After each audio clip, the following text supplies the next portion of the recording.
Good morning, ladies and gentlemen. Welcome to my channel.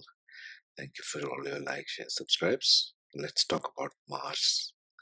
Today, esoteric meaning of Mars. Now, Mars, pay close attention to this because once you understand the esoteric meaning of Mars and what it represents in our life, you will understand words like drive, aggression, passion, anger, frustration, feeling the need to have power, to empower, to have power over others. All these kinds of things that we are and how we have created an entire civilization and how we live as humans on earth through all the civilizations in the past, really, you will begin to appreciate this about Mars and why Mars is so strong on planet Earth and how we are driven unconsciously towards that. So the idea of presenting this for me personally is, well, you have this stuff going on. You have a Mars going on in your chart. Doesn't matter where it is, where you are, which culture, civilization, it doesn't matter. We all have it. First point is that one way or the other, one form or the other, exalted, debilitated, blah, blah, blah. But unless we make a conscious choice, unless we consciously understand where Mars is in our chart and how we plan to temper it, how we plan to work with it, how we plan to use it selectively only in cases where required and not like having an engine running on all the time, then it will help us. Only if there is some degree of consciousness can this Mars be tempered, and we shall see why. There are just 3 slides, so bear with me here. But you need to get this, really get the Mars energy in the civilization and why it is so and why it works. And you might see me producing a number of derogatory or negative connotations. Most of them are populistic. Everything that I know I have learned from this world, just like you. So we need to understand the root basis of Mars and how esoterically in astrology, in Vedic astrology, it plays out and how we can temper this. Consciousness is needed, folks. Otherwise, you'll just be acting out your chart. What is the purpose of me doing this channel and everything that I'm bringing? Consciousness. The root of it is consciousness. Be conscious about what you're doing. Be aware of what you're doing. Be aware of all these deeper esoteric aspects. That's the whole objective. Because unless we bring some degree of awareness, consciousness, whatever you want to call it, a deeper sense of understanding to a subject, we'll just be floundering around with at the basic level of things. We are not graduating upwards. We are not moving upwards in wisdom. Yeah. So keep watching. We'll take the first slide now. So there we have it. Deeper esoteric meaning of Mars. Now Mars, let's understand from the symbol perspective. Number one, Mars has no crescent or cross. Now, if you've been through my previous 2 videos on Saturn and Mercury and Jupiter, you'll understand the symbology of crescent and cross, right? But Mars, if you can see there on the symbol, it has nothing. It is just a circle which represents your soul, and it has an arrow going forward, arrow going outward. Let us understand just the symbol here. That's how you understand deeper esoterics. Mars has no crescent or cross, just the soul, which is the circle, with an arrow symbolizing what? It symbolizes drive, it symbolizes forward thrust, it symbolizes movement. It is the energy of the soul which wants to move and accomplish something in whichever house it is falling in your chart, in your Vedic birth chart. Yeah. Number 2, this is more important to understand for all you esoteric minded. This also means that Mars, because it is absent of crescent or cross, in and of itself, Mars has no sense of receptivity. Mars is just think of it as an energy going forward. It is not receiving anything. It is not a receptacle of anything. It is just an energy, raw form, which wants to move forward. Okay? It has no receptivity or learning. Mars doesn't really learn anything. It keeps on just going forward. Okay. So it is the sense of a raw drive or power or fire to accomplish things in the world. Nevertheless, Mars is crucial to evaluate the sense of drive, what you might have as drive, what you might have as ambition, what you might have as passion. It is crucial to evaluate this because this is the energy that gets us to move things in the world. To go out there, get up from the chair, go out there, take action, walk the talk, either in talking, in walking, in getting things done, moving things around. That's the Mars energy. Okay. And this tells us a deeper aspect of Mars itself. This point number 1 and 2. Okay. What does this tell us? Well, no receptivity. Mars doesn't feel anything. Mars just wants to go out there and do things. This is what is popularly classified in Mars as anger, as aggression. Think about it for anger and aggression for a minute. Mars energy. Why does Mars tend to become angry or translate an emotion into anger? It's think of it as Mars as raw power, like raw fire. Okay, it just is combustion energy. It wants to combust itself and go and convert it to some form of work.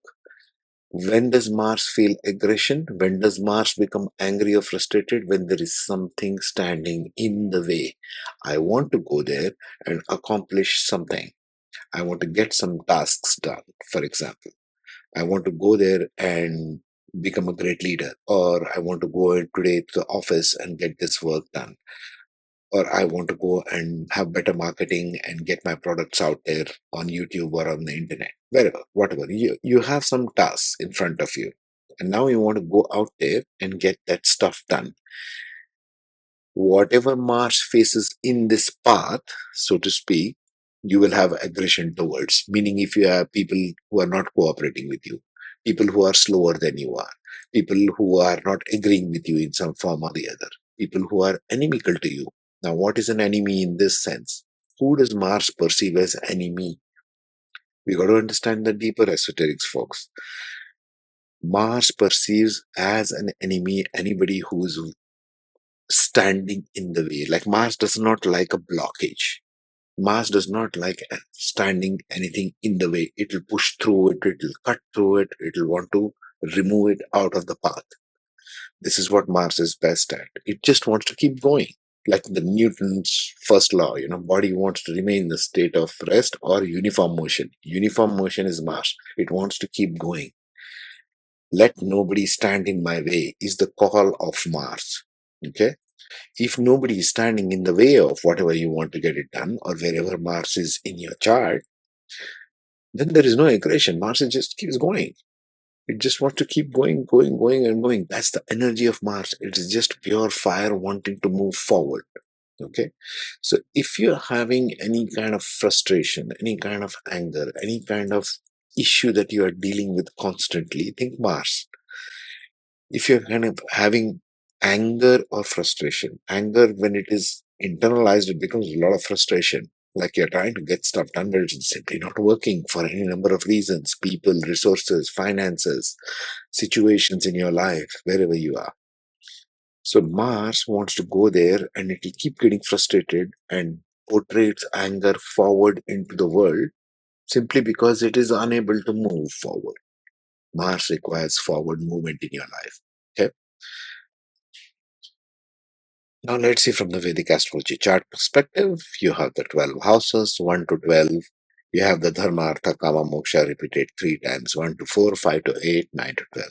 This is the standard one. We have dealt that in all the previous videos, right? Now we have the symbol of Mars. Which houses does Mars do well and why? Let us understand that. Mars does very well in the first house. First house is your body, your head, your personality, your physical personality, because Mars is all about physical stuff. And Mars helps, if Mars is in the first house, it will take this drive and ambition and this passion to all areas of life. Whatever is in the first house, you will take invariably to all areas of life. Period. That's simple. So Mars in the first house does well. Mars in the third house does well. What is the third house representing? Skills, hands. Your hands is Mars in the third house. So skill with the hands, or like sporting activities, people who are skilled sportsmen. Third house is also the house of competition. Guess what you need in competition? Somebody's trying to get the better of you. You want to come to a number one position. Your team wants to win in a sporting activity, right? And there is an opposing team. So Mars functions best when there is an opposition. So when in the third house, it will become highly competitive, highly physically oriented, highly skilled in terms of sporting activities, right? Because Mars wants to physically go and engage there. It's like classified in Vedic astrology as the soldier. Okay. The soldier wants to go out and do there and do things with aggression. But if you understand it from an esoteric point of view, it is more of a drive and physical drive. Okay. Mars does well in the sixth house. What does the sixth house stands for? Among other things, it stands for your digestion, your intestines. If things move in a nice, smooth way in your intestines, your digestion will be perfect. So will your health be. So Mars does well there. In terms of energy, the sixth house stands for debts, having loans and stuff like that, having hidden enemies, and it also stands for your daily routine. Guess what does well in all these three areas? Mars does very well in this area. You can bring your aggression and your drive to accomplish things in your daily tasks and routines. Let it be your office, your business, whatever area you're working in. In fact, if it's sixth house combined with certain aspects, it can make a person a surgeon who wants to cut. Mars wants to cut stuff to get through things. Mars wants to translate forward movement in the form of physical action. Okay.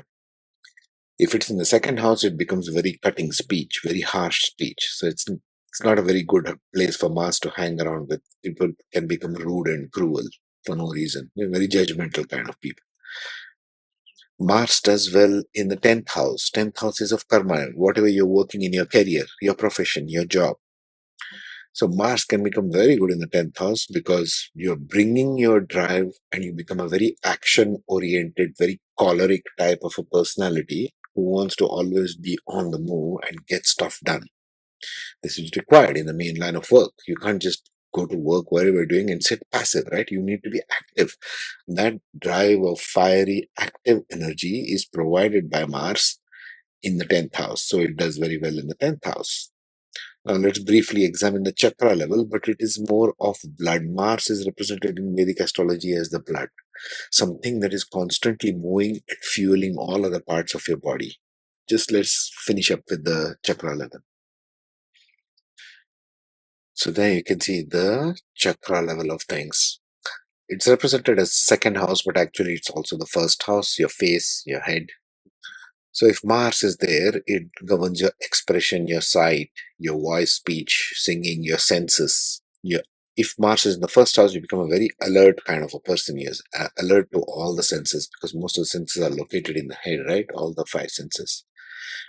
If Mars is in the third house, it becomes deliberate actions. Like we said, competition. This person can become highly competitive in whatever area, mainly translating to physical terms. Translate Mars to physical, not so much as mental. Yeah. Deliberate action, motivation, interest. They might become very good at learning different skills, physical hand skills, musical instruments, even if there is a certain combination of Venus and Mars. And by the way, Mars will provide energy to any planet it is sitting along with. If it's conjunct any planet, think that Mars or drive will be in that kind of a planetary energy. Okay? This is the way you translate it. Sixth house, of course, I haven't shown there because there's no specific chakra for it, but sixth house stands for, like I said, daily work, daily routines, your tasks, your jobs, your chores in life. It may be even mainstream in your career, which is the 10th house, career, work in the world, ambition.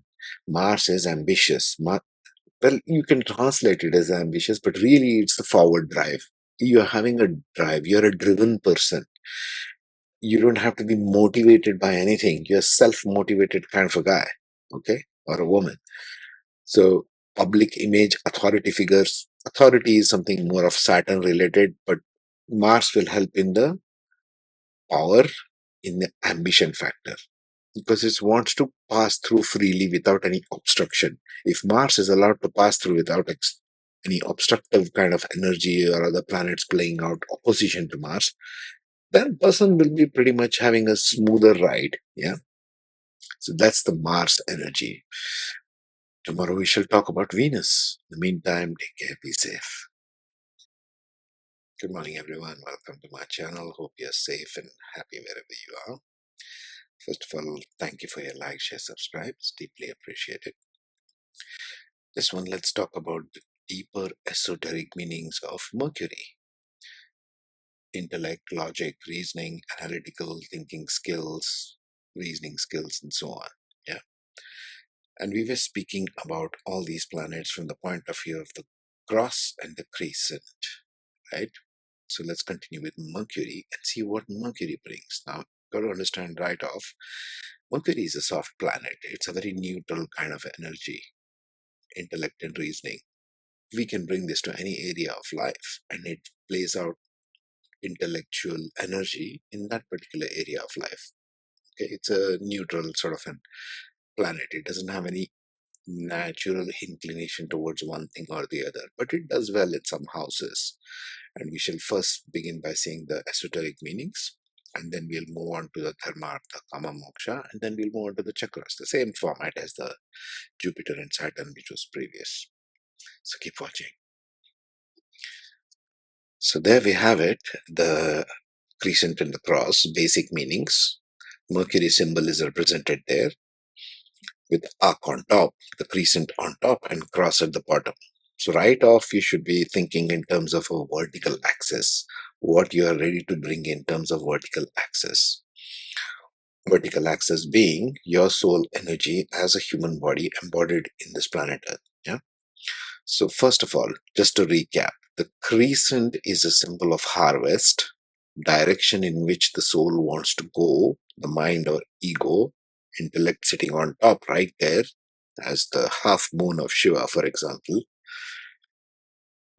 The direction in which the soul, as the mind and ego, very important to remember this, as the mind and ego wants to go. The principle of soul direction, indication, work, wisdom, learning, giving, and receiving in the world.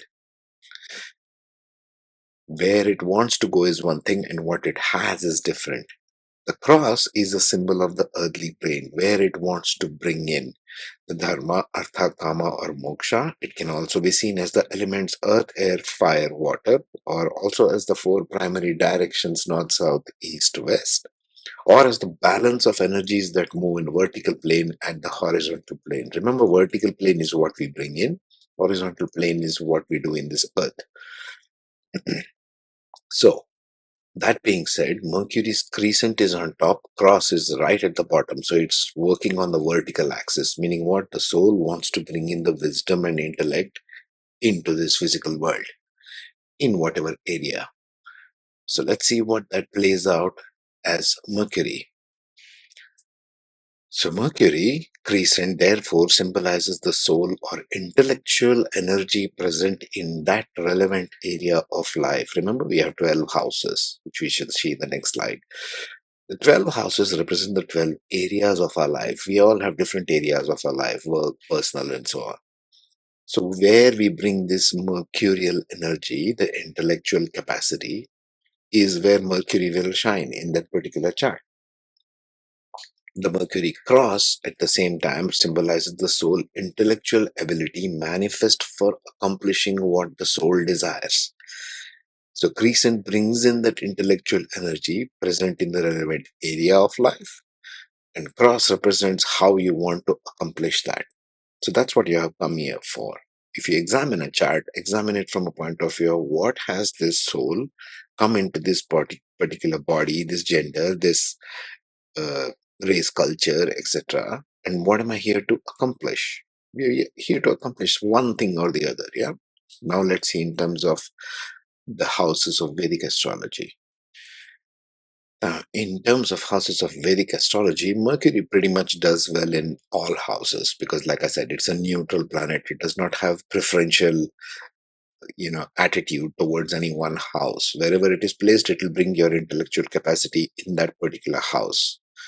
But typically, if you think about it, what do we bring intellectual energy for, right? It is for things in the physical world because it is trying to get intellectual energy into the physical world, the crescent and the cross.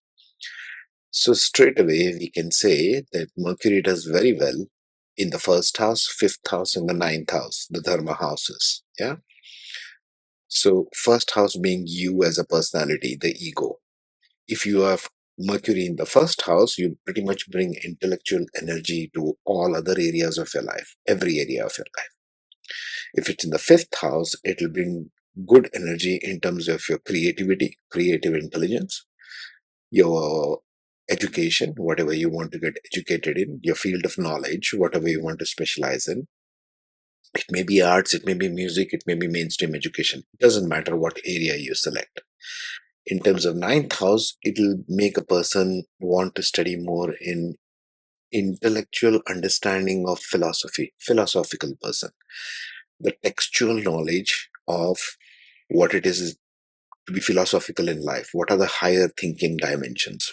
How can we think this in a higher way? That's what Mercury will bring in the ninth house. It does very well in the third house because third house is of skill development, what you develop as your skill set. So Mercury will do there well as well. It's an intellectual skill. It's a talking skill, communication skill. Third house is for communication, social media, and so on. In the sixth house, which stands for daily work, daily routines, your everyday routines, it may be even your mainstream career, part of it is daily work, right?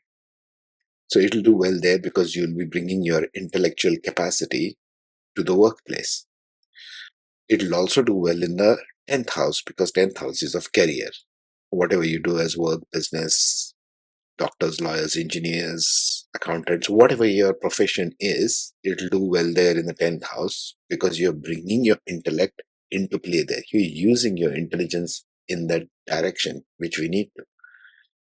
It also does well in 11th house because it's all about bringing your energy to the collective. 11th house is all about the collective. You are giving your energy, your intellectual wisdom to the rest of the world.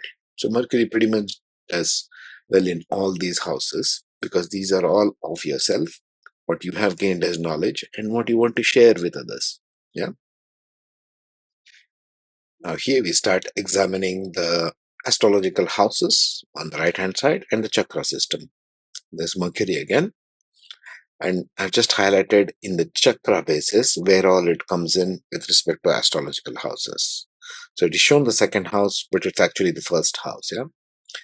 So first house of all your abilities, basically your entire egoic structure. You will bring that Mercury very well there. It's in the third house, communication. Third house is of communication through voice, also the second house, but more on hands, skills of hands, because third house comes here in the area of shoulders and hands. It'll do very well in the fifth house because, like we said, it's identity, bridge. Fifth house is your navel center in the chakra system. Identity, bridge, others, self and others, discernment, creative intelligence, education, love and romance. Very creative in that. Think of Mercury as creative intelligence. That what comes more to me. Ninth house, religion and spirituality, the foundational worldview of your, what do you think of the world? How you develop through maturity, age, and years. Yeah? This particular idea you have, higher education, philosophy, your father and authority figures, what do you think of them?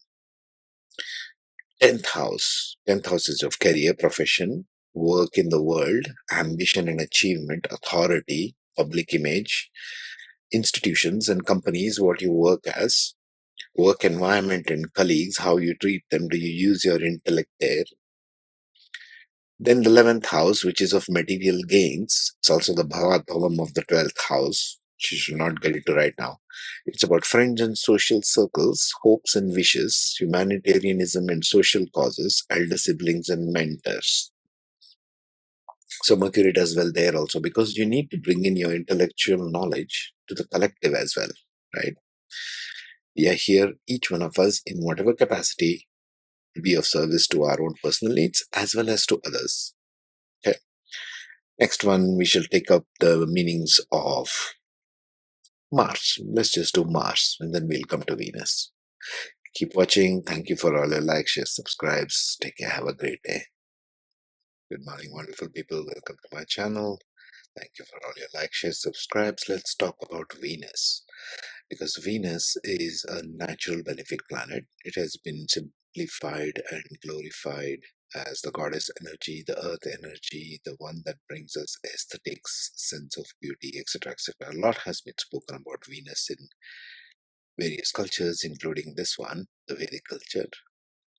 So let's examine the deeper esoteric meaning aspects, starting from the symbol of Venus, how it works in our life, and what is Venus really about. Okay, this is from a higher astrological perspective, and let's see how it transforms us. Beauty is the sense of transformation, as we shall see. So Venus has no crescent, as you can see in the symbol. It has only a cross, and it is right at the bottom. Cross, as we know from the previous video, symbolifies the earthly energy, the earth plane, the vertical plane of our axis, okay, and the horizontal plane of the earthly plane. Horizontal plane is what we play out in the world. It can also symbolify dharma, artha, kama, moksha, the four pillars. It can also symbolify earth, air, fire, water, the four elements. You can look at the symbol in any way, but it all pertains to the earth. The cross represents the earth. Venus is no crescent, only a cross, meaning the energy of Venus provides the soul, that's the circle, with the nourishment of aesthetic sense. Venus is the representative, is the focal point and the origination point of all what we call our sense of beauty. We don't just build things, we don't just make structures, we don't just make things for the utility part of it, we make things for the aesthetic sense of it. We humans, all other animals, plants, birds, they are always about being exactly where they are, but the aesthetic sense is the only animal which does that is the human being. It creates the sense of beauty in us. What do we define as beauty? And of course, this is always a moving target. We're changing this through our civilizations. We are building this constantly. It's a constant movement. Creativity to any area of life. That's what Venus represents. Earthly level of creativity. Now, you must understand that Venus has two parts in astrology. One is the earth plane, which is the Taurus, and one is the mind plane. The mental sense of beauty has to be there, which is Libra, right? So Venus has got two faces there. We have examined this in the previous ones. You could go through my earlier videos on that. The cross also symbolizes the sense of receptivity. Remember, Mars we spoke of as the one having no receptivity of any kind. Venus has that sense of receptivity because it's a receptacle point.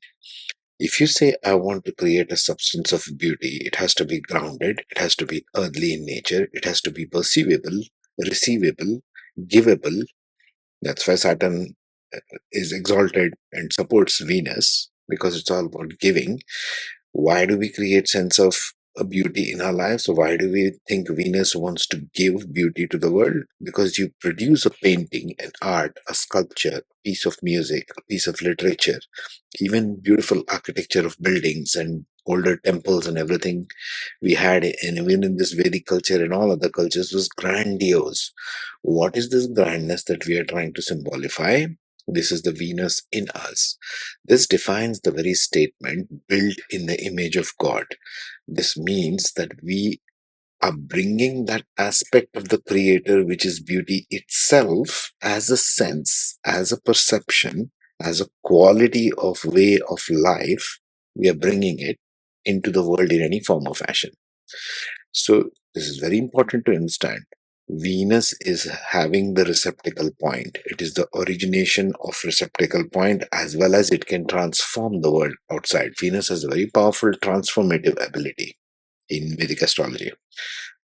The cross symbolizes receptivity, appreciation. What you appreciate about a person, about a thing, about plants, about animals, about art, literature, finance, anything, any area of life, you might have an appreciation of, wow, that is wonderful. That's Venus. Wow, that is very good looking. Venus again. Your sense of appreciation of beauty is Venus. The drive to create, sustain, and cultivate for personal and collective in the world. This is another very big theme of Venus, which is mostly overlooked by pop astrology, I feel. The drive to create. If you have a sense of beauty, you will be driven to create that in some form of fashion in the world. Yes? This sense of a drive to create is Venus. Venus won't just keep things to herself. She brings this to the external world. She wants to create it, glorify it, portray it to the world. Look, this is what is me. Look, this is what defines me. That's the aspect we are talking about. It also wants to sustain and cultivate for personal and collect. Sustain. When we talk of sustenance, you want to preserve a sense of beauty. We are driven, as all human beings, doesn't matter which country or race you come from, we are driven to sustain the beautiful things in our world, in our cities, in our homes. We keep it neat and clean. We do things like feng shui or vastu or all these sciences that we have. Why? We want to cultivate and preserve that sense of beauty as well. That's again Venus. Venus just doesn't create and abandon it and run away. It wants to preserve it. It wants to sustain it as the shiny, nice object that it is. Cultivate it for personal reasons because the artist creates for themselves first to begin with, and then also give it away to the world for the collective. This is why Saturn is highly supportive of Venus because it is very giving in nature. Yeah. Now let us see how it plays out in the Vedic astrology chart. Now you see the deeper esoteric meaning of Venus with respect to houses. So you have the house number 1 to 12, which is marked over there. This is for all ascendants, by the way. And you have the Dharma, Artha, Kama, and Moksha repeated 3 times 1 to 5, 1 to 4, 5 to 8, and 9 to 12. Okay. And the houses where Venus shines the maximum, I have put it in the different houses over there. So in house number two is for your speech, your voice, your communication. We shall see this with respect to chakra level in the next slide. So house of what your face looks like. Venus in the second house makes a person very good looking, charming, attractive. Things that typically artists and everybody in movie industry, film industry, media need this kind of a Venus. You need that charm, you need that grace which magnetically pulls people towards you. The face is the second house, so Venus does very well there. It is also for wealth. Remember, Venus wants to give you wealth also. It wants to provide. It's a natural provider of wealth also. Jupiter just expands it and gives more of it. But there has to be a sense of giving. Venus has the sense of giving because Venus represents Earth, really speaking. And Earth is constantly giving to us in all forms. Yeah. In the fourth house, Venus will do very well in terms of house, in terms of beautifying the house, aesthetic sense, interior decorators, for example, architecture, for example, depending upon how other planets are placed. It wants to give a softer, nurturing energy to the home front, in a home and in a family, right? It wants to care about people in the house. In the fifth house, it does well as well, but in the fifth house, Venus will take the role of trying to be more interested in pursuits of art, education with respect to art. Let it be music, let it be dance, drama, movies, social media, anything. Wants to focus itself on artful education. In the ninth house, Venus becomes interested in the beauty and the aesthetic appreciation of philosophy. People think philosophy is something dry, something very mental, something very just intellectual, and you put it in your head and you have a lot of ego about it, saying that I'm knowledgeable in so and so scriptures, in the Vedas, in the Upanishads, and blah blah blah. Doesn't work like that. You have to have a touch of Venus. We are here to understand everything finally in moksha houses, the 4, 8, and 12, because there's what emotion becomes the final quotient of your experience. It's the way I just got it. Okay. So Venus in the ninth house represents the appreciation and the beautiful aspects, the creative aspects, the finer aspects of human emotion of aesthetic sense, but with regard to philosophy, with regard to wisdom, with regard to higher knowledge. It starts seeing all of these aspects, not just a dry understanding of you should do this and you should do that, you should walk straight, not that nonsense. Okay. Venus in the 12th house. Here it gives a deeper appreciation of spirituality itself. What is wisdom? What is the soul path? Where am I going with all of this stuff? Here, Venus also is the most powerful in its transformative abilities. Venus in the 12th house can give the knowledge of herbs, for example, the knowledge of earthly herbs, earthly gems in a very, very fine aspect, in the highest levels. Moksha houses in the 12th house, Venus does extremely well, because the highest sense of what we are here to create as human beings, apart from all that sits on this planet, is aesthetic sense, is the sense of beauty, is the sense of harmony, is the sense of understanding those aspects. Venus brings those aspects into play. Okay, let us just finish up with the chakra aspect. Okay, so the Venus does well in the second house, which is for this part of it, your head part of it: expression, sight, voice, speech, singing, taste, touch, smell, listening, music. How you are using the five senses, which is there mostly in the head. Touch is everywhere in the body, but everything else is pretty much in the head. Venus sitting there will give a aesthetic sense of appreciation, a fineness, a sensuality, a sense of appreciation of sensuality itself. It will give that person in all these expressions. In the fourth house, in the heart center, emotional comfort, security, love, connection to earth. It's the most private part.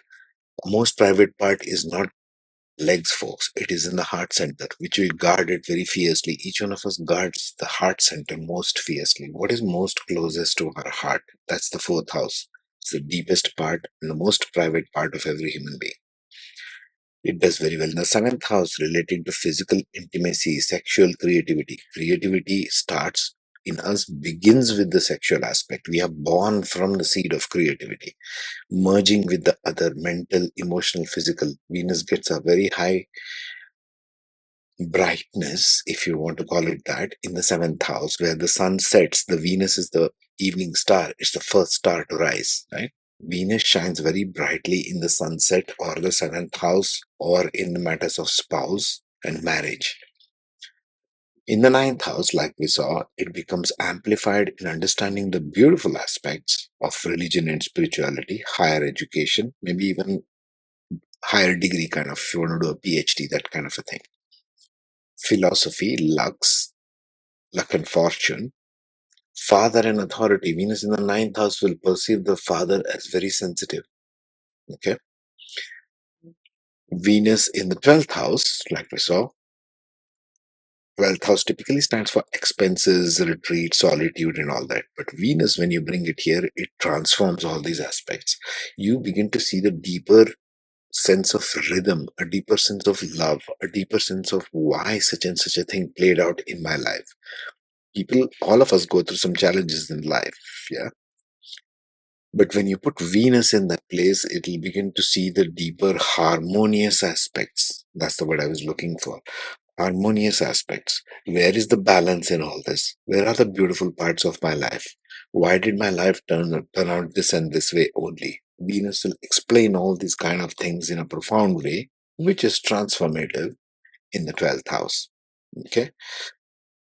Tomorrow, we shall probably look into the wealth giving houses and the sort of professional nakshatras. That's what I was called to share. So we'll take that up.